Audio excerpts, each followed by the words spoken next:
Nah, lihat status WhatsApp berhasil kita jernihkan seperti ini ya. Dan ini tanpa kita kirim ke nomor kita sendiri videonya. Gimana caranya? Simak terus videonya sampai selesai. Assalamualaikum, halo teman-teman semuanya, berjumpa kembali di channel Rom Tutorial. Karena channel ini membahas seputar tutorial, maka tutorial lainnya akan kita bahas di channel ini. Pada kesempatan video kali ini, saya akan membagikan sebuah tutorial bagaimana cara membuat status WhatsApp menjadi jernih, dan ini tanpa kita kirim terlebih dahulu videonya. Dan tentunya ini adalah fitur terbaru dari WhatsApp-nya langsung ya.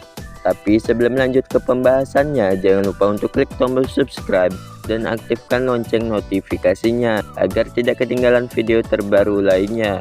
Tanpa lama-lama, mari kita masuk ke pembahasannya. Pertama-tama, kalian buka aplikasi WhatsApp-nya. Bagi yang belum diupdate aplikasinya, silahkan diupdate terlebih dahulu di Google Play Store atau di App Store. Kita lanjut ke aplikasi WhatsApp. Pasti kalian kalau ngirim status WhatsApp langsung kirim ke nomor sendiri ya kan?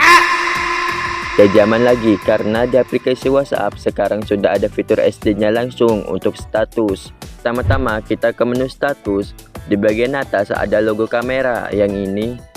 Lalu kita klik. Kalau sudah, kita klik. Nah, di sini ada yang namanya fitur SD untuk statusnya. Kalau sudah, kita klik SD pada videonya dan kita kirim ke WhatsApp-nya langsung.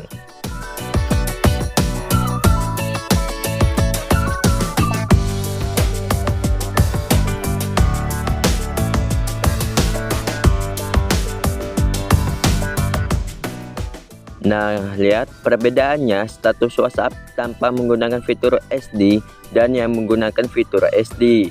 Ini hasilnya sangat berbeda sekali ya. Kalau status WhatsApp tanpa fitur SD, maka hasilnya akan noise seperti ini. Oke, segitu aja tutorial dari saya. Jika kalian suka video ini, jangan lupa untuk klik tombol subscribe dan aktifkan tombol lonceng notifikasinya.